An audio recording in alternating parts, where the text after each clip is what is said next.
अच्छा, महाराज जनक जी आमंत्रित किए हैं। आप महाराज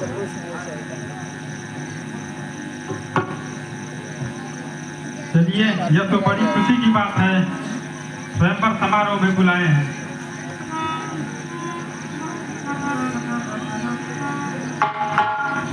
अवश्य ही आऊंगा मैं।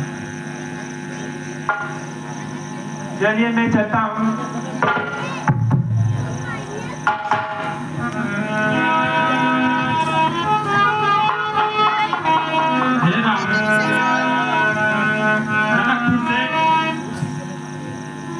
राजा जनक जी सीता का स्वयंवर कर रहे हैं, जिसमें हमको आमंत्रित किए हैं। तो हम भी चाहते हैं कि आप लोग भी वहाँ स्वयंवर समारोह देखने चले हमारे साथ। जैसी आज्ञा हो गुरुवर।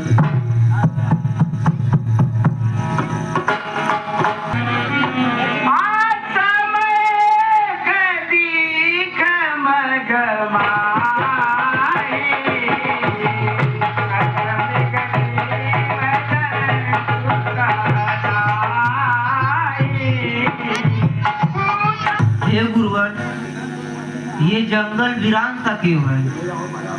इस कुटिया में धूल कर कैसे है?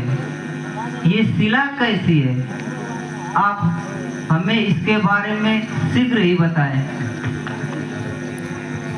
हे राम, हे राम,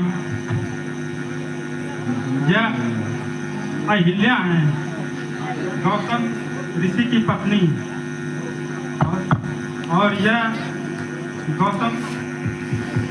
स्थान गौतम ऋषि के द्वारा श्रापित है और उनके श्राप के द्वारा ही यह शिला बन गई है। आइए हम कहानी को विस्तार से बताते हैं आपको।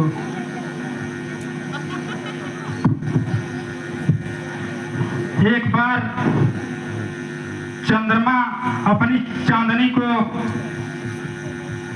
पृथ्वी पर बिखेरा था, तब उस समय बहुत रूपवती और सुंदर अहिल्या पर जब उनकी नजर पड़ती है तो वह अवाक रह जाते हैं और जाकर इंद्र से बताते हैं। जब इंद्र सुनते हैं तो मंत्रमुग्ध हो जाते हैं।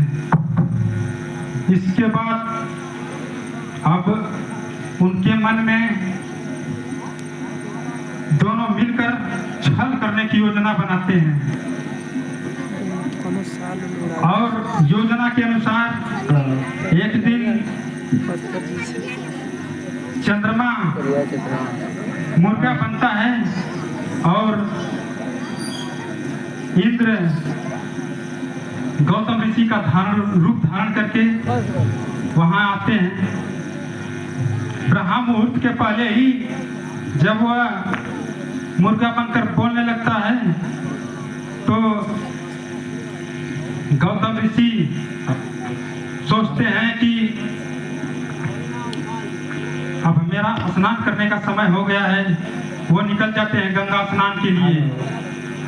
जब वो गंगा स्नान के लिए जाते हैं तो इधर उनका भेष धारण करके इंद्र आकर अहिल्या के साथ छल करता है।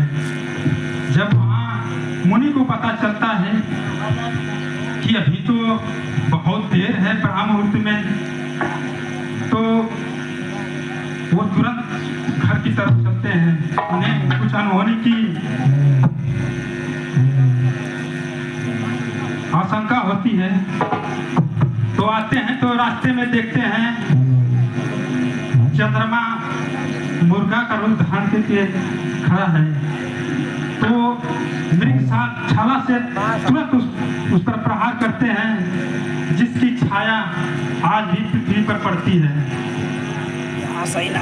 इसके बाद आगे बढ़ते हैं आश्रम की तरफ, तो देखते हैं कि इंद्र गौतम ऋषि का ही भेष बदलकर खड़ा है तो क्रोधित होकर तुरंत उसको श्राप देते हैं और अहिल्या के पास जाते हैं और कहते हैं, उसे भी श्राप देते हैं, जाओ तुम शिला बन जाओ। इसके बाद अहिल्या क्षमा मांगती है और सारा वृत्तांत बताती है। तब ऋषि गौतम समझ जाते हैं, तो अपने तप के बल पर समझ जाते हैं तो क्षमा करते हैं, लेकिन कहते हैं कि यह श्राप तो मैं वापस नहीं ले सकता। अबे ये काके बदल लिया अब किंतु त्रेता युग में लिया क्या का विष्णु का अवतार होगा, लेके आई नर रूप में श्री राम के रूप में। उन्हीं के चरण रज से पकड़ा तुम्हारा उद्धार होगा सही पकड़ लिया बराबर और उद्धार होने के बाद तुम मम्मस के ना मेरे लोक से लिया होगी। हे प्रभु राम, तभी से यह शिला बनी हुई है और आपके चरण रज का इंतजार कर रही हैं, तो आप अति शीघ्र अपने चरण का स्पर्श कीजिए इनको और इनका उद्धार कीजिए। पसरत पत पावन छोकन सावन प्रकट भई तप पुंज सभी देख रघुनायक सुखदायक जन सुख होई कर जोर अति प्रेम धीरा पुलक शरीरा नैया वचन कही अतिशय बड़भागी चरई लागे जुगल नयन जलधार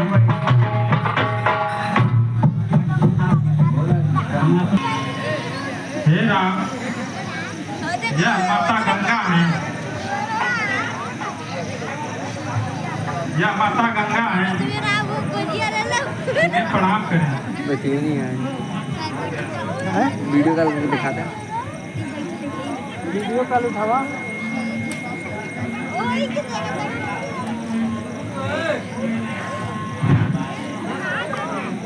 यह माता कैसे आई है और ये कौन है? हे राम, है पकड़ा आपके पूर्वजों द्वारा ही यहाँ स्थापित की गई है। है सबसे पहले पकड़ा आप हम लेके आते सीधा पहले पूर्वज राजसागर हुआ करते थे, जिनके 60,000 पुत्र थे, लगा मांगी जो बहुत उत्पात मचाए हुए थे। क्यों पकड़ के यार उनके उत्पात के कारण सारे देवताओं में अफरा तफरी मच गई थी। तो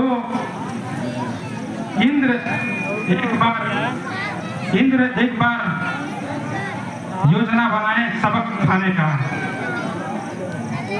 एक बार राजा सगर अश्वमेध यज्ञ करा रहे थे, तो इंद्र अपने योजना के अनुसार उस अश्व को पकड़कर कपिल मुनि के आश्रम में बांध दिए।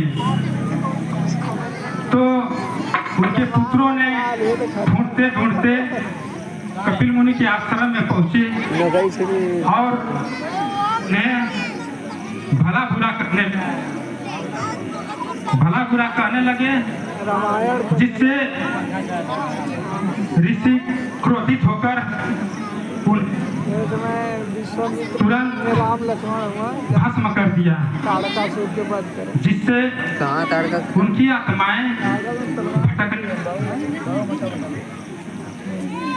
आत्माएं भटकने लगती हैं।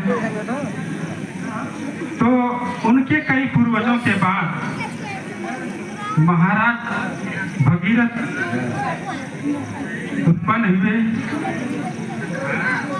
जब उन्हें यह वृत्तांत पता हुआ, तब वो भगवान ब्रह्मा जी का कठोर तपस्या करके मामी फोन करता कि दूसरे गंगा जी को उनके कमंडल से यहाँ पर लाए और अपने पूर्वजों के उद्धार के लिए। क्या करने लगे भाई तभी से यह माता गंगा पर हैं और लाखों जीव जंतुओं का जीवन यापन होता है इससे। आइए यहाँ स्नान करते हैं, पूजा पाठ करते हैं, इसके बाद आगे चलते हैं। आज्ञा हो गुरुवर।